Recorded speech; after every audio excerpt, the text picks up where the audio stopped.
Okay, so I have to be honest with you and just let you know that I'm not feeling my best today, but I knew I wanted to get this video up for you. Yesterday, I had my first caffeinated coffee in about 2 years, and it killed me. So it just reminded me that I have adrenal fatigue, and I've had it since I was 26.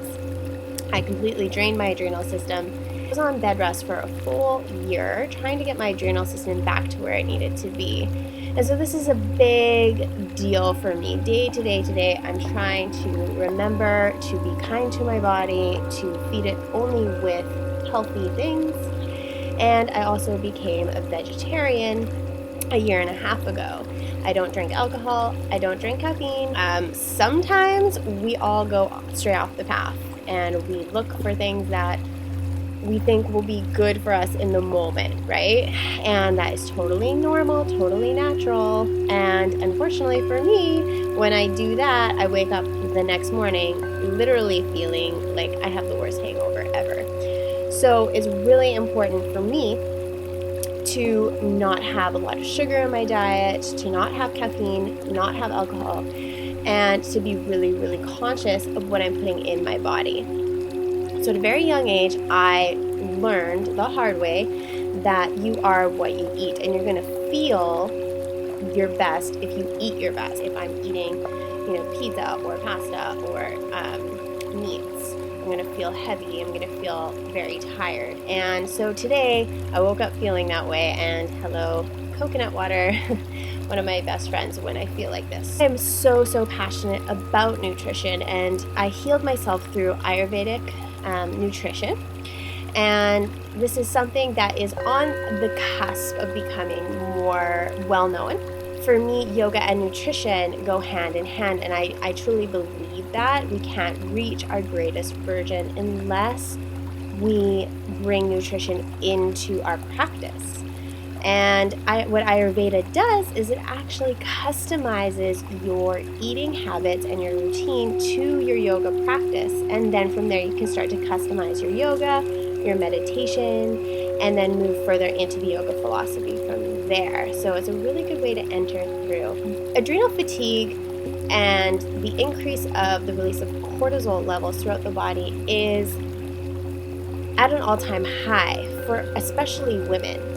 Our subconscious becomes stressed, and so our conscious level actually doesn't even know that it's stressed out until we stop for a few moments and the body starts to release emotions. For me, it was at least 5 years before I actually recognized that I was pushing my body to a place where I absolutely could not go anymore, and my adrenal system had completely drained. So this is something that's happening to a lot of women. It's happening to men as well, and it's happening because a lot of us are being pressured within the corporate world to be working all the time, long hours, to be fully dedicated.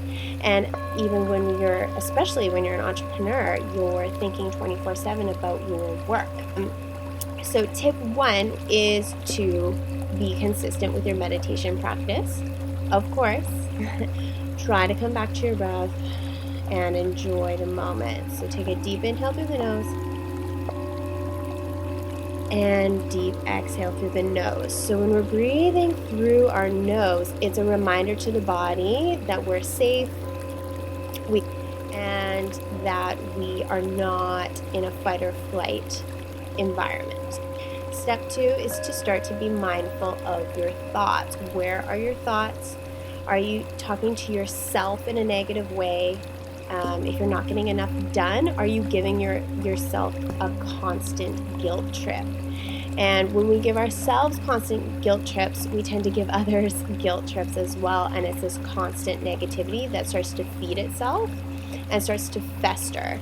And then the body reacts in a fight or flight response to that. So the adrenal system actually starts to pump adrenaline as soon as you move a finger.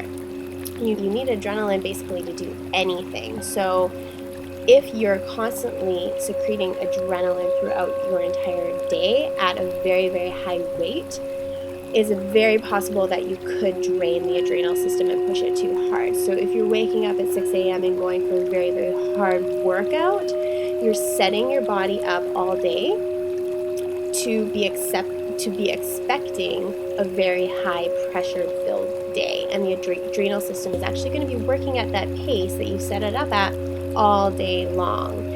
And then once you pump coffee into that, caffeine into that, alcohol into that, sugar into that, the adrenal system tends to push even further, and it doesn't know when to shut off. The third thing that I like to take into account is my fitness regime and nutrition.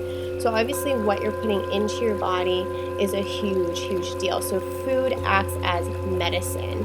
And if you're starting to get sick a lot, if you're starting to feel drained a lot, go and look at your diet. Look back at what you're eating. And then also look at your fitness. So what is it that you're doing first thing in the morning? Your system and the nervous system are being set up in a way where it's going to be at a high level all day long, consistent. So just be aware of that. And if you can start your day with meditation, that's the best way to set up your day, lowering the cortisol levels by 30%, and that's more than it's lowered when you're sleeping, because when you're sleeping, your brain is still active. And that's just like working muscle memory in the body. When you can tap into a level of peace and calm at the beginning of the day, whatever comes up throughout the day, the body is going to remember where it started at the beginning of the day and be able to tap into that sense of peace quicker. It's just like muscle memory. The body reacts in a way that is very reactionary. So it's all about connecting to your mind and allowing your mind to control the body in a way that is mindful. Telling yourself that once you do have something healthy to eat, you're not going to be craving Subway anymore, okay? Or when you have coconut water instead of a Red Bull, you're actually going to feel way more rejuvenated instead of in a reactionary state of Speedy Gonzales, right? So, and then knowing that at the end of the day, you're going to be able to go to sleep much faster. So these are all more sustainable tools to live a healthier lifestyle. And if you're interested more about Ayurveda and Vedic yoga, you can actually go to our website or email me at info@officiallift.co, or go to our website, officiallift.com. Check out our workshops that are coming up. Check out our retreats that are coming up in October, because this is exactly what we go over in order to get you to a higher level of living, a healthier you, and a greater version of yourself, so that you can be more at peace and feel your ultimate best. And doesn't everybody want to feel like that every day? I know I do. But again, don't be hard on yourself, because we all fall off the bandwagon and we all get into situations. It's just about how you come back from that and to feel your best once again. So please subscribe, let me know in the comments if you've dealt with something with adrenal fatigue. And I'll just be here enjoying my lovely coconut water. I'll see you tomorrow.